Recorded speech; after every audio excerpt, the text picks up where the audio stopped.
Just as I suspected. We need to get the power on. Call of Duty Zombies. Well, yes, this franchise has given me a great outlet for having fun, creating endless memories with my friends, and just overall being entertained with the different wonder weapons, Easter eggs, and, killing the zombies. But I actually attribute a large amount of life lessons that I've learned throughout my whole life to this game. Specifically when it comes to things like investing, gambling, teamwork, what have you, okay? I believe that every lesson that a growing boy needs, you can find within Call of Duty Zombies. So without further ado, let's just hop right into it. So first off, this would not be a good video without talking about gambling, okay? And what is the gambling in Call of Duty Zombies? Of course, you guys know the mystery box, okay? I don't know how many hundreds of box spins, no, thousands of box spins I've hit just to receive an SMR, an HK21, an HS10, or some other shitty weapon from the mystery box. And this has taught me over the years a lot about gambling, okay? When you have a lot of money, or when you have a lot of points in zombies, okay?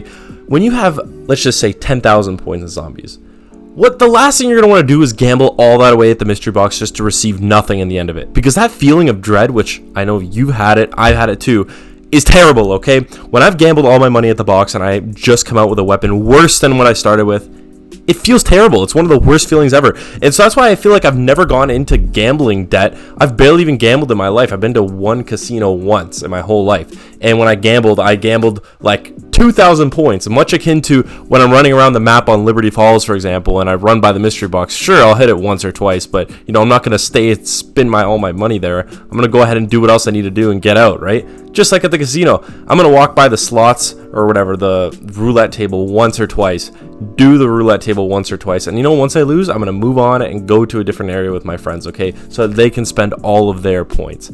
I mean money. All right, so the next lesson that I have for you guys, okay, is about saving and investing, okay? Now, this is arguably the most transferable skill from zombies, okay? So I don't know how many times, let's just say this scenario, round 6, you guys don't have any perks right now. You're trying to save up for Jug. You have exactly 2,500, but you run by the mystery box. You're like, should I go spend my money on the box or should I go buy Jug? Okay, well, chances are you're not going to get anything good from the mystery box anyway. So it is probably the best decision to get Jug because it's going to help you survive for the long game, right? It's a good investment. So just like in zombies, how we make investments, in real life, obviously we make investments all the time, right? And there's been countless times in zombies, okay?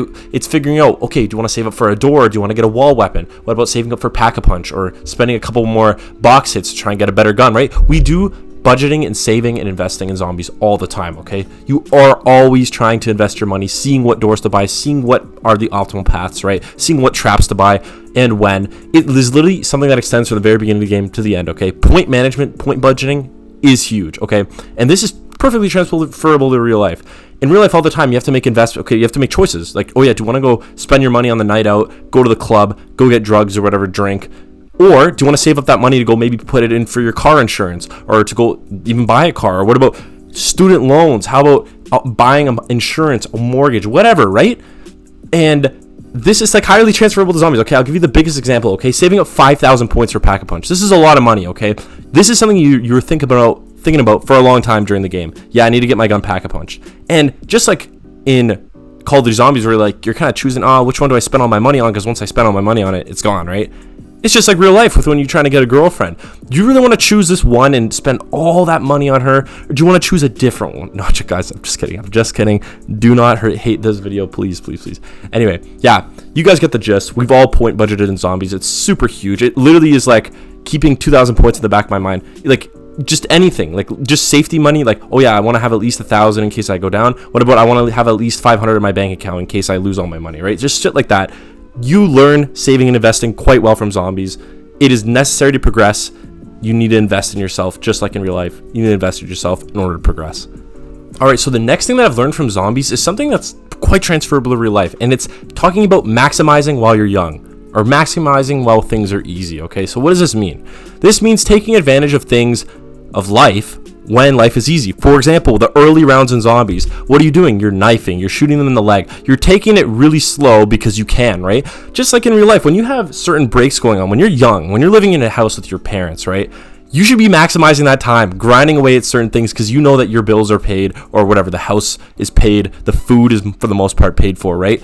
And that is exactly what you do in zombies, okay? When the rounds are easy, you highly take advantage of that and try to maximize as many points as possible, because you know that in the future, zombies is going to get hard, okay? Just like real life is going to get hard, I'm sure. And just like even things like on insta-kill, right? You go ahead and knife them all to get those bonus points. That's just like in real life. If you're given a break, I don't know, if you're given a raise at work, or if you're given a bonus or something like that, I don't know, whatever corporate people do, right? I'm sure that they go ahead and they take things easy, right? When you're cruising in life, you don't fucking just put everything on easy mode, right? You go harder, you go in when you could take those advantages. That's exactly what the same thing you do in zombies, okay? Literally the exact same. Now the next thing, this one's quite obvious, guys. It's teamwork, right? When you got one guy down on a team who's even the best player, right? When the best player's down on a team and it's just you and, let's just say, your other teammate left, right? You guys got to lock the hell in, okay? Just like when you're doing a school project, or just like when you're doing a work project and the best guys don't come in, you got to lock the hell in, because you guys are going to die if nothing happens, okay? You're going to get fired, you're going to do shit on your project, whatever. It is quite transferable to real life, okay? Teamwork always makes the dream work, no matter what. If you guys are trapped in a corner, it's you and all your teammates. You're going to want to make sure that everyone's putting in their part, right? And no one's stealing from each other. Just like no one's stealing from each other barriers in zombies, okay? Absolutely horrible thing. I hate how private or public matches this shit happens all the time. Terrible.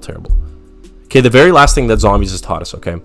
It's about taking out the big problems first, okay? When you wake up in the morning, what is the least important thing that you want to do? What is the thing you don't want to do right away? It's probably physical activity, right? Because you're tired, you're groggy, whatever. But why do most people go to the gym and report that is the best time to go to the gym is in the morning? Because it's about taking out the big problems first, okay? Just like in zombies, okay? Let's just say you're playing Origins, you're running around in the no man's land, and you got a Panzer chasing you, okay? You want to take out that big boss first. If you got a Brutus chasing you, a Margol, whatever, you don't want to focus on the zombies, because the zombies will keep coming no matter what, even if you keep killing them, right? You want to take out that big guy first, because once you take him out, it makes the rest of the round easy, right? Just like in real life, okay? You take out the big problems first in your day. If you got something you don't want to do, you make sure you do that shit first, right at the beginning of the day, because that truly is the only way to conquer it. Just like in real life, because if you're getting bogged down by a shit ton of problems, right? If you got work, you got school, you got a headache, you got to go take your dog out, and on top of all that, okay, you're trying to get fit, you want to go to the gym, or you got a doctor's appointment, you schedule that shit in the early to make the rest of the day better, okay? Just like in zombies, okay? It's the exact same thing, potato. Zombies is an even real life simulator, whether people want to say it or not, okay? And it is how I attribute my success to Call of Duty Zombies. But other than that, guys, that is about it for this video. I hope you guys enjoyed, and I'll catch you in the next one. Peace out.